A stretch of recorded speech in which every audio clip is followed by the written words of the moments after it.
এরে মুসলমান তো তোমার বলিয়া রওনা হয়ে গেছে রে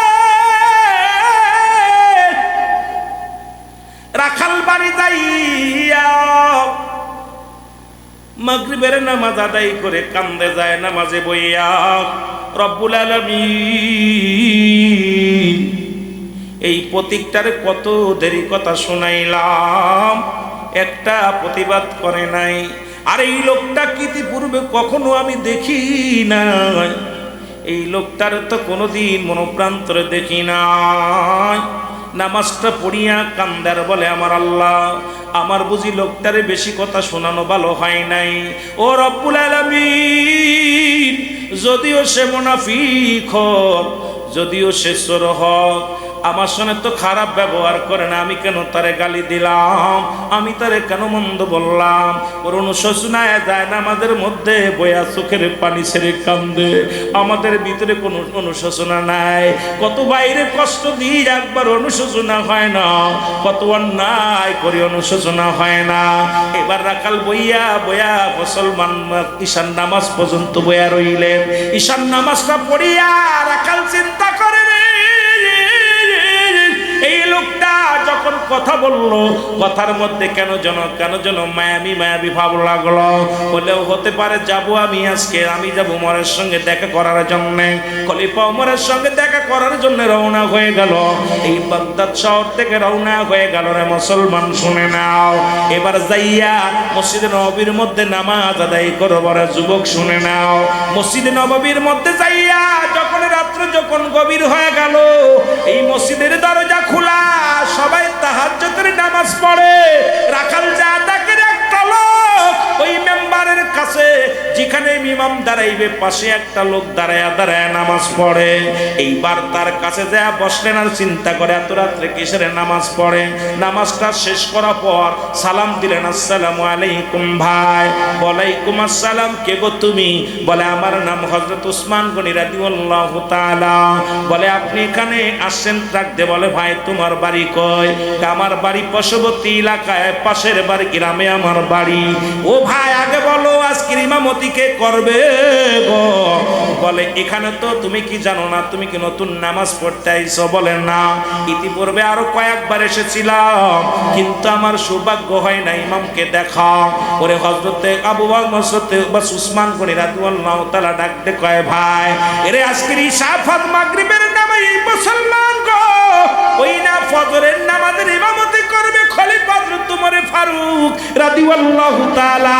আমার দেশে যেহেতু 92% মুসলমান, এই 92% মুসলমানদের মধ্যে আজকে এমপি সাহেব, অনেক এমপি আছে মুসলমান জানাজার নিয়ত জানে না, অনেক এমপি আছে 5টা কালেমা পড়তে পারে না, অনেক মন্ত্রী আছে এখনো সূরা কিরাত তারা জানে না রে মুসলমান, সূরা ফাতিহা ঠিক মতো পড়তে পারে না।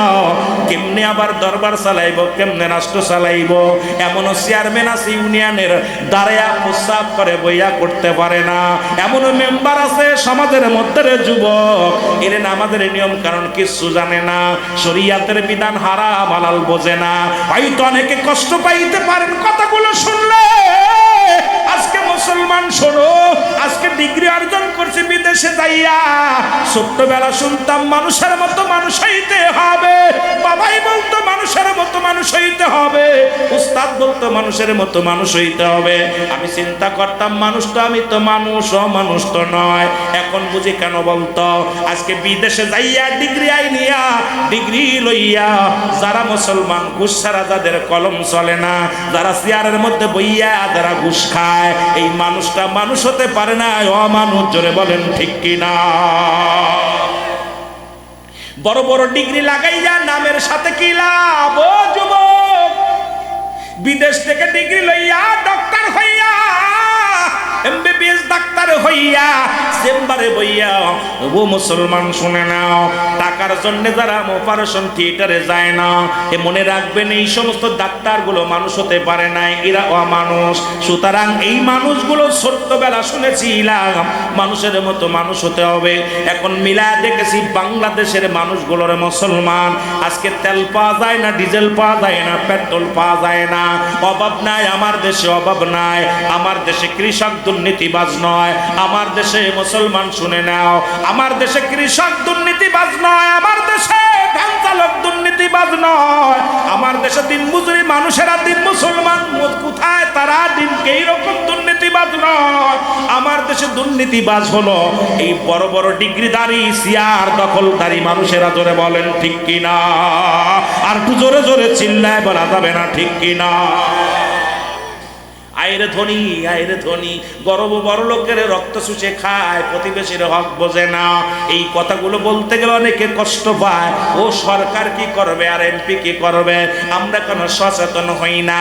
আজকে আমার প্রতিবেশী ধনী বড় লোক যারা আছে রে, গরিবের হক যদি একটু বুঝতো, এই সমাজের মধ্যে এই সমাজের মানুষগুলা তো কষ্ট পাইতো না। অথচ তোমার ফারুকের কত শুই না রাখাল নামাজ পড়ে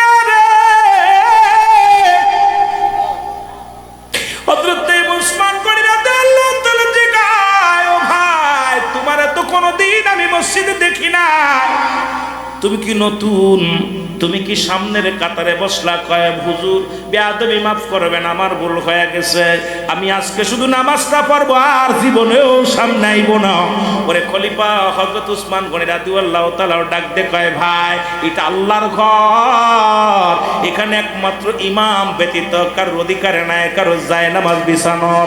আজকে বাংলাদেশের মসজিদগুলো দেখা গেলে পারে যা যায়, দেখা যায় এটা মাতবারের জন্য যায় নামাজ, এটা চেয়ারম্যানের যায় নামাজ, এটা মসজিদের মুসলমান শুনে নাও হাজী সাহেবের যায় নামাজ, এটা মোরল সাহেবের যায় নামাজ। ওরে মসজিদের মধ্যে একমাত্র ইমামের যায় নামাজ, ইমামের জায়গা নির্ধারিত থাকবো, বাকিগুলো মুক্ত থাকবো। আমার দেশে যে মসজিদের নির্দিষ্ট জায়গা ধরে রাখা হয়, সেই দেশের মুসল্লিদের পরিবর্তন হবে না। নামাজ পড়িয়া কপাল যদি ছুলে ফেলে তাও পরিবর্তন হবে না, কারণ ওর কলব পরিষ্কার করতে পারে না, ওর ভিতরে আমিত্ব রয়েছে, ওর ভিতরে হিংসা রয়েছে। আজকে দেখবেন মসজিদে যাইয়া, যে মসজিদে দেখবেন একের অধিক যাই নামাজ ফেলা আছে, মনে করবেন এই মসজিদের এখনো সে মালিকানা ছাড়ে নাই, ওই মসজিদে নামাজ হবে না। জোরে বলেন ঠিক কিনা? এর মুসলমান সর্বজনীন একই জায়গা দাঁড়ানোর। আরে মাননীয় প্রধানমন্ত্রী আমাদের তারেক জিয়াকে দেখলাম, আমার দেশের মন্ত্রী, উনি তার পাশে দাঁড়াইছে, সাধারণ পাবলিক দাঁড়ায়া নামাজ পড়তেছে। রে মুসলমান দেখে প্রাণটা জুড়ায়া গেছে। সাধারণ দিন মজুরি তার পাশে দাঁড়াইছে, এটা হবে একজন এমপির চরিত্র, একজন মন্ত্রীর চরিত্র। আর যে মসজিদে দেখবেন ইমাম ব্যতীত অন্য কারোর যাই নামাজ ফেলা আছে, মনে করবেন ওই মসজিদের মধ্যে এখনো মালিকানা আছে জনগণ, আল্লাহ মালিক হয় নাই। জোরে বলেন ঠিক কিনা? ঠিক কিনা? আমার কোরআনটা জুড়াই গেছে। যে নামাজটা উনি পড়লেন জামাতে দেখলাম, ঈদের জামাত দেখলাম সর্বসাধারণ সবাই একই কাতারে দাঁড়াইছে। কিন্তু আমার দেশে অনেক মসজিদে দেখবেন যায় নামাজ ইমাম ব্যতীত আরো যায় নামাজ ধরা আছে, এগুলো কেউ ঢুকতে দেবে না। যায় নামাজ খালি থাকে, কেউ যায় না সামনে, ওইটিও চেয়ারম্যান বইব, ওইটি মসজিদের সভাপতি সেক্রেটারি বইব। মসজিদ কি তোর বাফের না কি? মসজিদ আল্লাহর ঘর, যে যখন আসবে তখন সে দাঁড়াইবে, একমাত্র ইমামের জায়গা নির্ধারিত থাকবে। জোরে বলেন ঠিক কিনা? এ যুবক মুসলমান শুনে নাও, এবার যখন নামাজের যখন এবার আযান পড়ে গেল, মসজিদে আযান চলতেছে, আল্লাহু আকবার আল্লাহু আকবার আল্লাহু আকবার,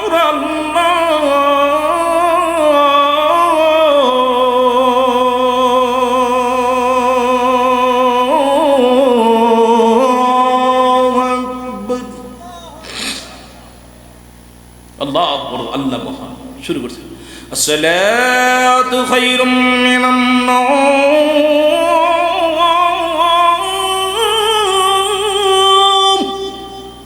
ঘুম থেকে নামাজ। আসসালাতু খায়রুম মিনান নাওম,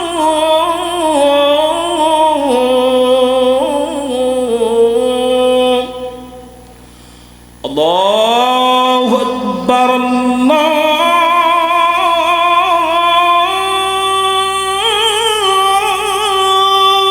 আকবার, লা ইলাহা ইল্লাল্লাহ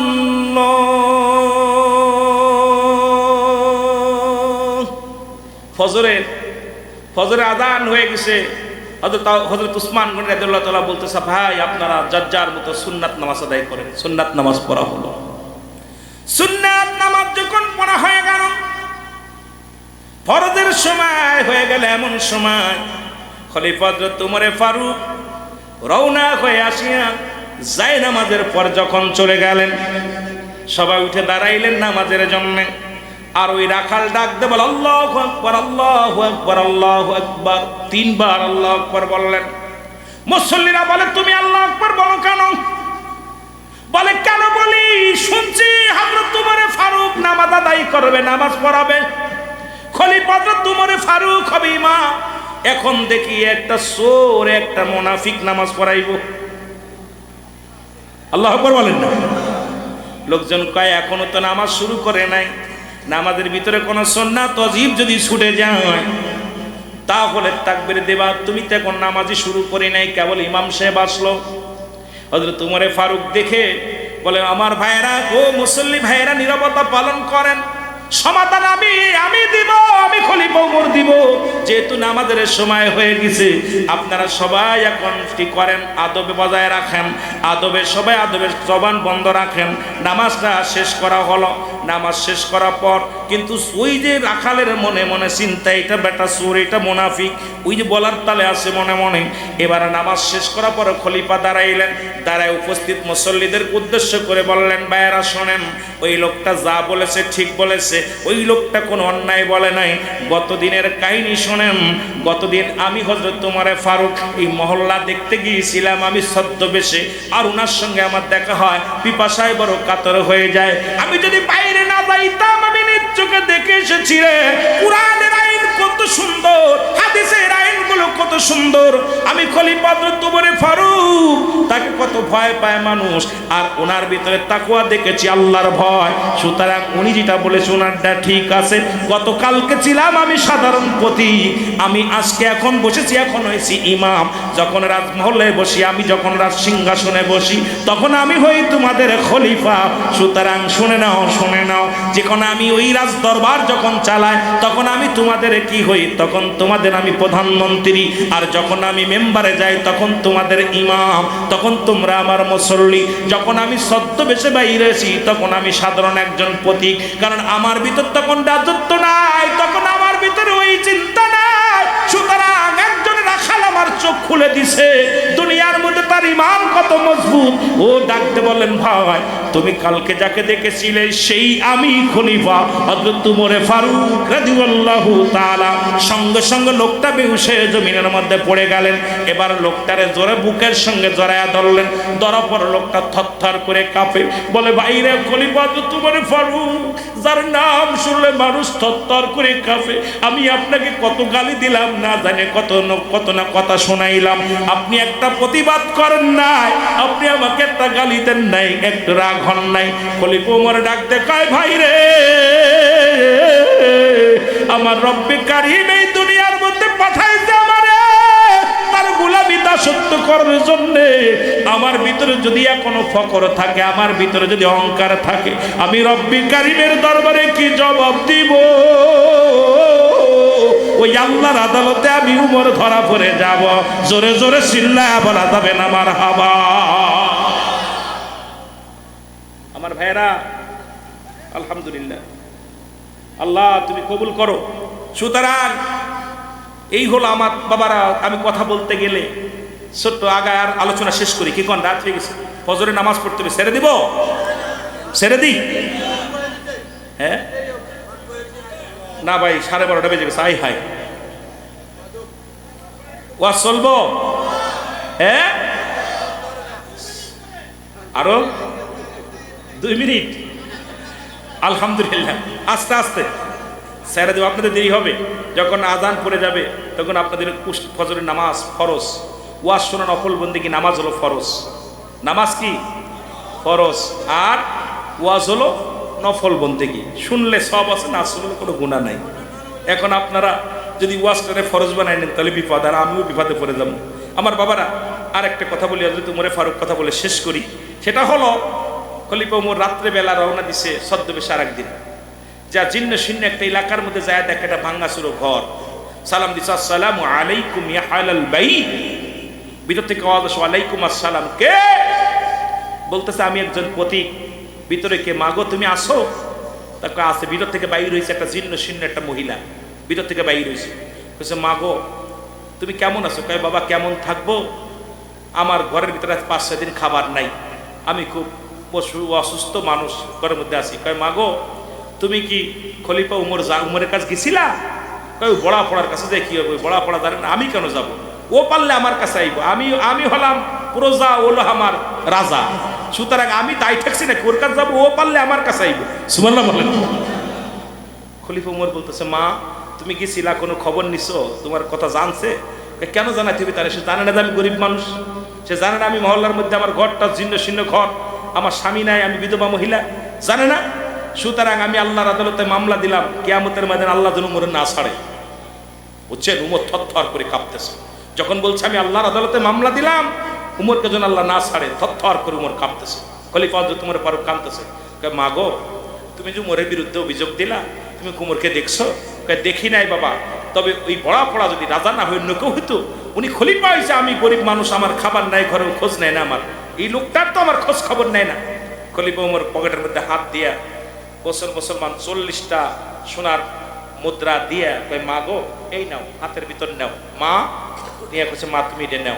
মার দিয়া কইছে মা গো তুমি নাও। আর তুমি উমরের কাছে আমি কিছু বলে দিব, আরেকটা কথা মাগো, তুমি উমরের বিরুদ্ধে কোনো অভিযোগ করো না। কয় না বাবা আমার উমরের বিরুদ্ধে অভিযোগ আছে, কেন আমি গরিব মানুষ, আমার খোঁজ খবর নেয় না। এমন সময় হযরত আলী রাদিয়াল্লাহু তাআলা হাজির হয়ে আমিনুল মুমিনিন আসসালামু আলাইকুম। হযরত আলী যখন বলছে আমিনুল মুমিনিন বলছে, তখনই মহিলা থরথর করে কাঁপা শুরু করছে। কই রে এই মাত্র ইনার গালি দিলে, এই তো খলিফা।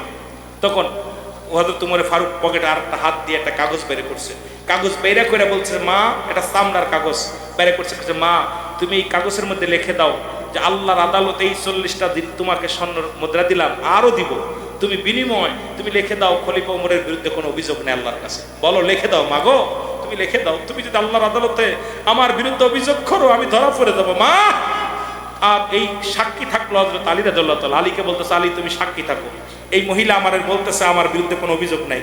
মহিলা দিয়া সাক্ষী নিয়ে লেখে নিলেন, লেখা বলতেছে মা গো তুমি আমার ক্ষমা করে দিও, আর তুমি তো 2টা দিন না খেয়ে আসো, আমি খোঁজ নিতে পারি নাই, সুতরাং এর জন্য তুমি যদি আল্লাহর আদালতে মামলা দাও আমি উমর কাঠগড়ায় দাঁড়ায় যাবো, মা গো তুমি আমার ক্ষমা করো। উনি লিখে নিলেন, লিখিত নিয়ে হযরত আলীর হাতে দিলেন। আলীকে বলেন আলী আমি যেদিন মারা যাবো এই কাগজটা আমার কবরের ভিতর দিয়ে দিবা, কারণ এটা ভুল করো না, যদি তোমার আগে আমি দুনিয়া থেকে চলে যাই কাগজটা আমার কবরের ভিতর দিয়ে দিবা, কারণ উনি যে লিখিত দিচ্ছে আমার বিরুদ্ধে কোনো অভিযোগ নাই, যদি আমার বিরুদ্ধে একটা প্রজা অভিযোগ দেয় আল্লাহর আদালতে আমি কি জবাব দিব। আমাদের দেশে যারা আসছে বিগত দিন, যারা এখন, যারা আমার বাবারা, আমার বর্তমান আমাদের শুকনা এমপি মন্ত্রী যারাই হোক, তাদের বিরুদ্ধেও জনগণের অনেক অভিযোগ আছে। জোরে বলেন ঠিক কিনা, জোরে বলেন ঠিক কিনা। এই জন্য আমি অনুরোধ করব যারা যে পদে থাকেন যেন অভিযোগ করার সুযোগ না পায়, আল্লাহ রাব্বুল আলামিন যেন তারাও যেন একটু খোঁজ খবর নিতে পারে। আমাদের এমপিরা যারা আছেন এমপিদেরকে অনুরোধ করবো আপনারা একটু আপনারা কি দিতে পারেন, একটু ভালোবাসা দিবেন, তাদের সাথে কৌশল বিনিময় করবেন, মাঝে মাঝে বড় বড় অনুষ্ঠানে আসবেন, একটু সালাম বিনিময় করবেন, মনে তৃপ্তি পাবে, শান্তি পাবে যখন সময় পাবেন। সময় আপনারা তো ব্যস্ত মানুষ, আমরা জানি যে আপনারা ব্যস্ত মানুষ, তারপরেও যদি আসতে পারেন এসে সালাম দিবেন, আপনাদের প্রতিনিধি হয়ে একটু সালাম দিলে আমরা খুশি হব। জোরে বলেন ঠিক কিনা। আমি এই জন্য বলবো চেয়ারম্যান মেম্বার যারা আছেন আমাদের সাথে একটু কৌশল বিনিময় করুন। আপনাদের দেওয়ার আপনাদের কাছে কিছু চাই না, আমরা চাই শান্তি। তবে বর্তমান যারা ক্ষমতায় আছেন আমি তাদেরকে ধন্যবাদ জানাই, তাদের এখনো গদিতে বসতে পারে নাই, তবে তাদের অধা অনুযায়ী কাজ করতেছে, আগাচ্ছে, তাদের ভিতরে আপনার সাহসতা এবং জিয়াউর রহমানের যে আদর্শ সেটা তাদের মধ্যে আছে, আমি গুনাহগার যেটা দেখতে পাইতেছি। সুতরাং তাদেরকে কাজ করার সুযোগ দিতে হবে, তাদেরকে বাধা দেয় এক দল দেখতেছে, তাদের বাধা দেওয়ার জন্য চেষ্টা করতেছে। ও ভাই আপনি বাধা দিলে কাজ করতে পারবেন না, মিলেমিশে কাজ করেন, যদি তাদের ভুল হয় আপনারা বুঝাই দেন, এইরকম বাধা দিয়েন না, বাধা না দিয়ে খালি সমালোচনা না করে তাদেরকে সাহায্য করেন যাতে করে দেশ আগাইতে পারে, কারণ দেশ মেলা পিছে ছিল, সেখান থেকে এই ভাঙ্গাচোরা দেশকে আবার গড়ে নিতে গেলে সময় লাগবে। জোরে বলেন ঠিক কিনা, আরো জোরে বলেন ঠিক কিনা। সুতরাং আপনারা যদি বাধা দেন আমাদের দেখতেছে আমাদের কিছু ভাই আছেন তারা কথায় কথায় বাধা দিতেছেন, না ভাই বাধা দিলে চলবে না, আপনারা 10 মিলে করি কাজ, হারি জিতি নাহি লস।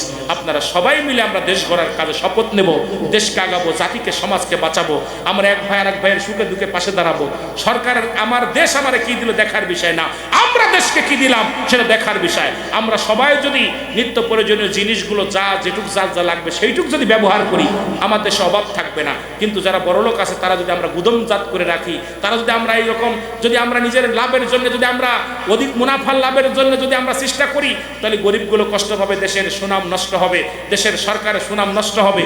এই জন্য যারা আপনারা ব্যবসা বাণিজ্য করেন, অনুরোধ করবো আপনাদের কাছে সবাই চিন্তা করবেন, আরেকজনের চিন্তা করবেন। আমার দেশ এমন একটা অবস্থানে চলে গেছে, যদি শোনে যে কালকে সকালে কিয়ামত হবে, রাত্রে জায়নামাজ আর তসবির দাম বেড়ে যাবে। যেটা বলেন ঠিক কি না? এই হলো অবস্থাটা। এই জন্য এগুলো কি সরকার এসে দেখবে? এগুলো আমাদের সচেতন হতে হবে।